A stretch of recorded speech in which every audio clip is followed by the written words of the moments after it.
నారాయణం నమస్కృత్య నరం చైవ నరోత్తమం దేవీం సరస్వతీం వ్యాసం తతో జయముదీరయేత్.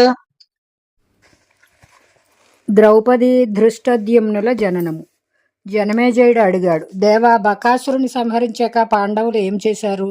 దయతో సెలవియ్యి అని వైశంపాయనుడు మొదలుపెట్టాడు. జనమేజయ, బకాసురుని సంహరించిన తర్వాత కూడా పాండవులు వేదాధ్యయనం చేస్తూ ఆ బ్రాహ్మణుని ఇంటిలోనే కాలం గడపసాగారు. కొన్ని రోజుల తర్వాత అక్కడికి ఒక సదాచార సంపన్నుడైన బ్రాహ్మణుడు వచ్చాడు. బ్రాహ్మణుడు అతన్ని సత్కరించి ఆతిథ్యం ఇచ్చాడు. కుంతి పాండవులు కూడా ఆ సత్కారంలో పాలు పంచుకున్నారు. బ్రాహ్మణుడు సంభాషిస్తూ దేశాలు, తీర్థాలు, నదీనదాలు, రాజులు అన్నిటినీ వివరించి చెప్తూ ద్రుపద మహారాజు గురించి, ద్రౌపది స్వయంవరం గురించి చెప్పాడు.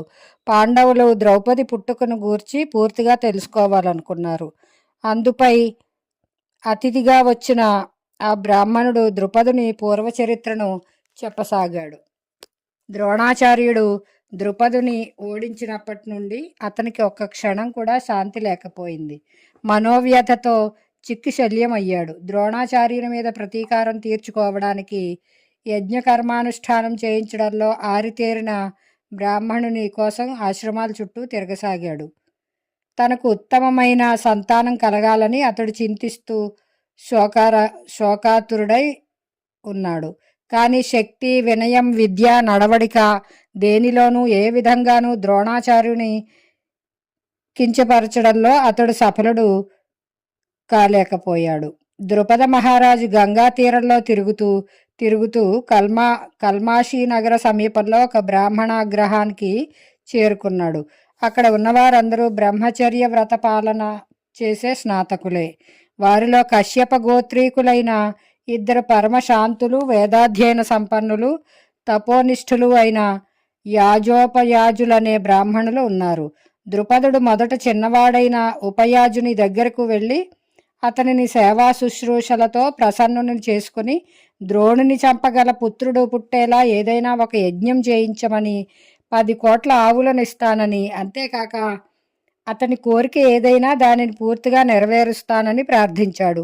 ఉపయాజుడు అంగీకరించలేదు. మళ్ళీ 1 సంవత్సరం పాటు ద్రుపదుడు అతనిని సేవించాడు. ఉపయాజుడు ద్రుపదునితో, రాజా, నా అన్న యాజుడు ఒకసారి అడవిలో తిరుగుతూ నేల మీద పడి ఉన్న ఒక పండును తీసుకున్నాడు. ఆ ప్రదేశం శుచిగా ఉందా లేదా అని చూడలేదు. అతడు చేసిన ఆ పనిని చూసి ఇతడు ఏ వస్తువునైనా దాని శుచి అశుచులను గురించి పట్టించుకోకుండా స్వీకరిస్తాడని అనిపించింది. నీవు అతని వద్దకు వెళ్ళు, అతడు నీ చేత యజ్ఞం చేయిస్తాడు అని చెప్పాడు. ద్రుపదుడు యాజుని సేవించి అతనిని ప్రసన్నం చేసుకుని, ద్రోణుని మించగల, అతనిని యుద్ధంలో చంపగల పుత్రుని నేను కావాలనుకుంటున్నాను. మీరు అటువంటి యజ్ఞం నా చేత చేయించండి. నేను మీకు ఒక అర్బుద సంఖ్య గల 10 కోట్లు గోవులను ఇస్తాను అని ప్రార్థించాడు. యాజుడు అంగీకరించాడు. యాజుని ఆధ్వర్యంలో ద్రుపదిని యజ్ఞం చక్కగా జరిగింది.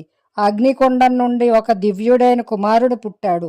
అతని శరీరం అగ్నివలే జాజ్వల్యమానంగా ఉంది. తల మీద కిరీటం, శరీరంపై కవచం ఉన్నాయి. చేతిలో ధనుర్బాణాలు ఉన్నాయి. అతడు సింహనాదం చేశాడు. అగ్నికొండం నుండి పుడుతూనే ఆ దివ్యుడు రథం ఎక్కి అటూ ఇటూ తిరిగాడు. పాంచాల పురవాసులందరూ బాగుని పొగిడారు. అదే సమయంలో ఆకాశవాణి, ఈ పుత్రుని వలన ద్రుపదుని శోకం తీరుతుంది. ఇతడు ద్రోణుని చంపడానికే అవతరించాడు అని చెప్పింది. ఆ యజ్ఞవేదిక నుండే పాంచాలు కూడా జన్మించింది. ఆమె సర్వాంగ సుందరి, శ్యామవర్ణం కలది. విశాలమైన పద్మాల వంటి కన్నులతో, నల్లని ముంగురులతో, ఎర్రని పొడవైన గోళ్లతో, విల్లులా వంగిన కనుబొమలతో, ఎత్తైన వక్షస్థలంతో మనోహరంగా ఉంది. దివ్యవనిత మానవరూపం ధరించి వచ్చినట్లు ఉంది. ఆమె శరీరం నుండి వెలువడిన వికసించిన నల్లు కలువల సౌరభం కోసెడు దూరం వరకు వ్యాపించింది. ఆమె వంటి అందగత్తె భూలోకంలోనే లేదు. ఆమె పుట్టగానే కూడా ఆకాశవాణి, ఈ యువతి కృష్ణ దేవతల అభీష్టం సిద్ధించడానికి క్షత్రియ సంహారం కోసం పుట్టింది.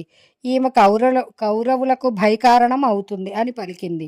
ఈ మాటలు విన్న పాంచాల వాసులందరూ హర్షంతో సింహనాదాలు చేశారు. ఈ దివ్యులైన పుత్రికాపుత్రులను చూసి ద్రుపదుని భార్య యాజుని వద్దకు వచ్చి, మీరిద్దరూ నన్ను తప్ప వేరెవరినీ తల్లిగా అనుకోకూడదు అని ప్రార్థించింది. రాజు యొక్క ఆనందం కోసం యాజుడు అలాగే అని ఆశీర్వదించాడు. బ్రాహ్మణులు వారిద్దరికీ నామకరణం చేశారు. వారు, ఈ కుమారుడు గొప్ప దృష్టినిగా అంటే గట్టివాడిగా, అసహిష్ణుడిగా కనబడుతున్నాడు. బలరూపధనాలతో కవచకుండలాల కాంతితో ప్రకాశిస్తున్నాడు. అగ్ని తేజస్సు నుండే పుట్టాడు కనుక ఇతని పేరు దృష్టద్యుమ్నుడు. ఇక ఈ అమ్మాయి నల్లని వర్ణం కలది కనుక కృష్ణ అవుతుంది అన్నారు. యజ్ఞం సమాప్తం అయ్యాక ద్రోణాచార్యుడు దృష్టద్యుమ్ని తన ఇంటికి తీసుకొని వెళ్ళి శస్త్రాస్త్ర విద్యలలో చక్కని శిక్షణ ఇచ్చాడు. ప్రారబ్ధ కర్మ అనుభవింపక తీరదని ప్రాజ్ఞుడైన ద్రోణాచార్యునికి తెలుసును కనుకనే అతని చేతులలో తనకు మరణం తప్పదని తెలిసినా తన కీర్తిని కాపాడుకోవడానికి అతనికి కూడా అస్త్రవిద్య నేర్పించాడు. ద్రౌపది పూర్వజన్మ వృత్తాంతము. వైశంపాయనుడు చెప్తున్నాడు. జనమేజయ, ద్రౌపది పుట్టిన వైనము, ఆమె స్వయంవరం గూర్చి వినిన పాండవుల మనస్సు వివశమైంది. వారి మనసులలోని వ్యాకులతను, వారికి ద్రౌపది పట్ల కలిగిన ప్రీతిని పసిగట్టిన కుంతి, నాయనలారా, మనం ఇక్కడ ఈ బ్రాహ్మణుని గృహంలో చాలా రోజులు ఆనందంగా గడిపాం. ఇక్కడ విశేషాలు చూశాము. పదండి, మీకు ఇష్టమైతే పాంచాల దేశానికి వెళ్దాము అంది. యుధిష్ఠిరుడు, అందరికీ ఇష్టమైతే అలాగే చేయవచ్చు అన్నాడు. అందరూ అంగీకరించారు. ప్రయాణానికి సిద్ధమయ్యారు. అదే సమయంలో కృష్ణద్వైపాయనుడు పాండవులను కలుసుకోవడానికి ఏకచక్రా నగరానికి వచ్చాడు. అందరూ ఆయన పాదాలకు నమస్కరించి చేతులు జోడించి నిలుచున్నారు.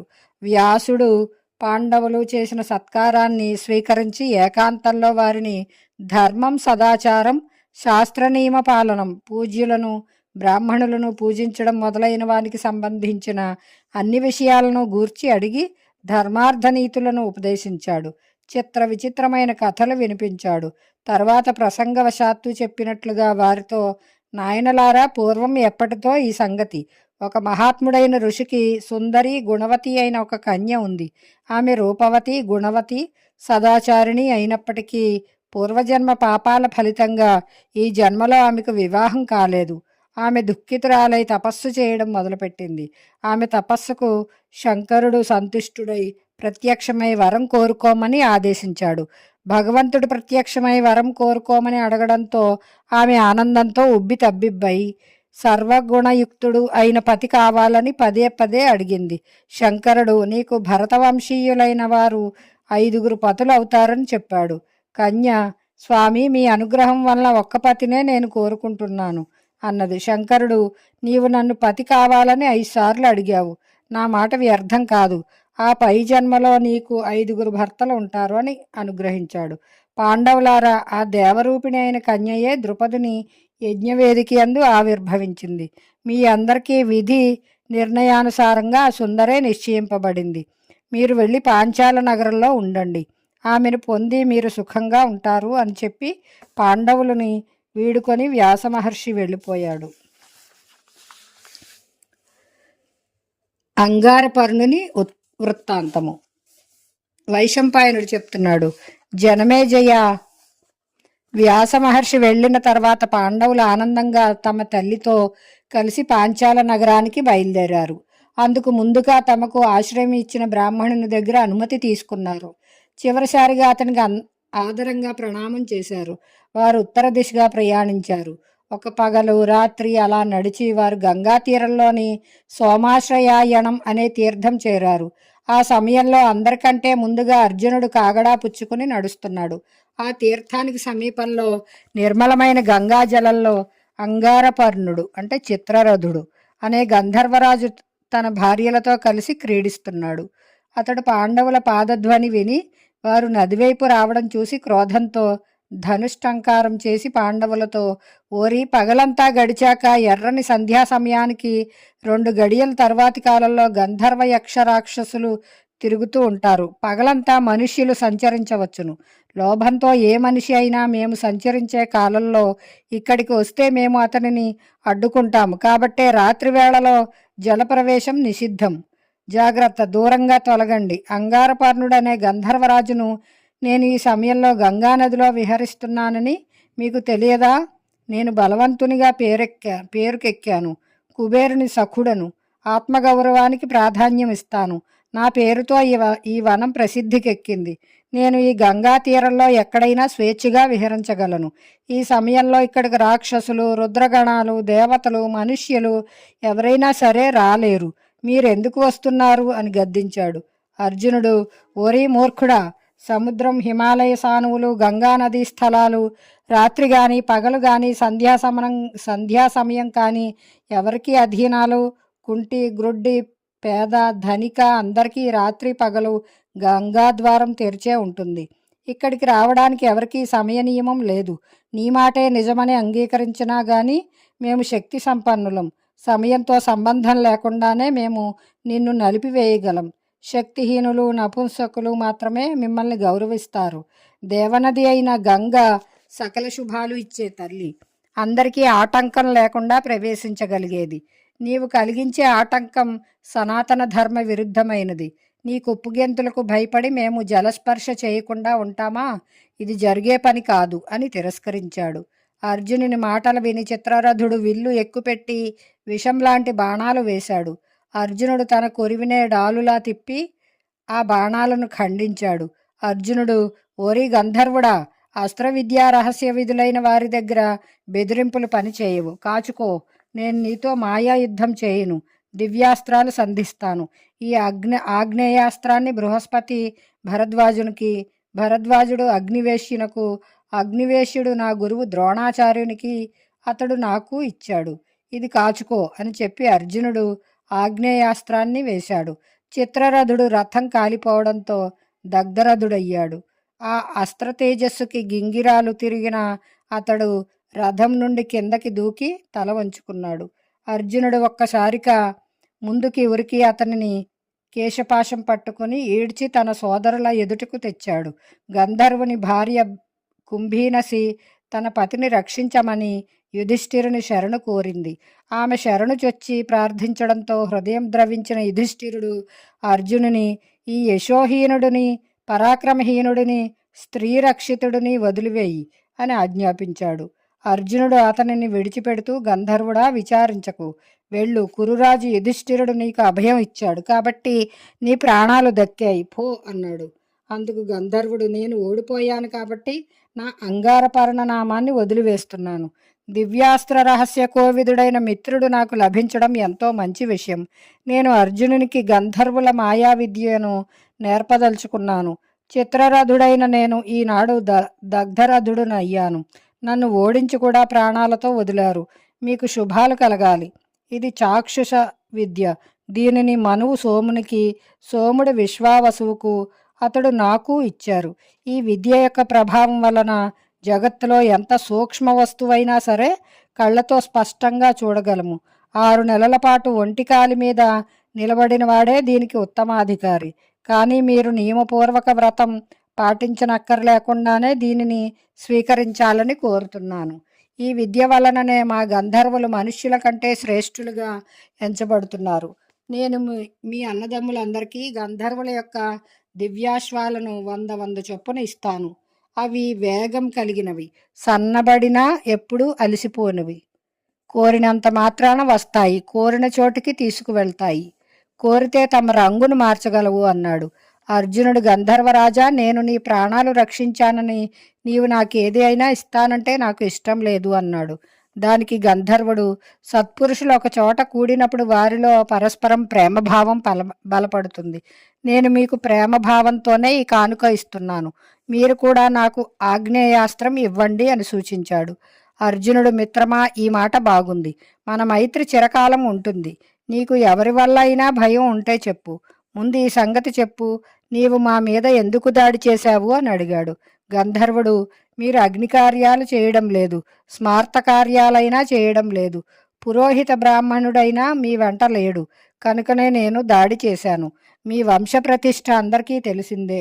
నారదాదులు చెప్పగా విన్నాను. అంతేకాదు స్వయంగా భూసంచారం చేసినప్పుడు అంతా చూశాను. నాకు మీ గురువులు, తండ్రులు, పెద్దలు అందరూ పరిచితులే. మీ యొక్క పరిశుద్ధమైన అంతఃకరణం, ఉత్తమమైన ఆలోచన, శ్రేష్టమైన సంకల్పం తెలిసి కూడా నేను మీ మీద దాడి చేశాను. ఒకవైపు స్త్రీల ముందు అవమానం సహించలేకపోవడం, మరొక వైపు రాత్రివేళలో బలం పెరగడం కారణంగా కూడా క్రోధం ఎక్కువైంది. కానీ మీరు శ్రేష్టమైన బ్రహ్మచర్యాన్ని చక్కగా పాటిస్తున్నారు. ఆ బ్రహ్మచర్య పాలన కారణంగానే మీరు నన్ను ఓడించగలిగారు. బ్రహ్మచర్యం పాటించని వాడు రాత్రి నన్ను ఎదుర్కొన్నట్లయితే మరణించి తీరవలసిందే. బ్రహ్మచర్యం పాటించకపోయినా ముందు పురోహితుడు ఉన్నట్లయితే బాధ్యత అంతా అతని మీదే ఉంటుంది. తపతీనందన, మనిషి తాను కోరిన పనులు నెరవేర్చుకోవాలంటే జితేంద్రియుడైన పురోహితుని పనుల కోసం ఏర్పాటు చేసుకోవాలి. అలభ్యాలు లభ్యం కావాలన్నా, లభించినవి రక్షించుకోవాలన్నా గుణవంతుడైన పురోహితుడు మిక్కిలి అవసరం. తపతీనందన, బ్రాహ్మణుని సహాయం లేకుండా తన పరాక్రమం వల్ల కానీ, పురజనులు సేవకుల వలన కానీ ఈ భూమిపై విజయాన్ని పొందలేరు.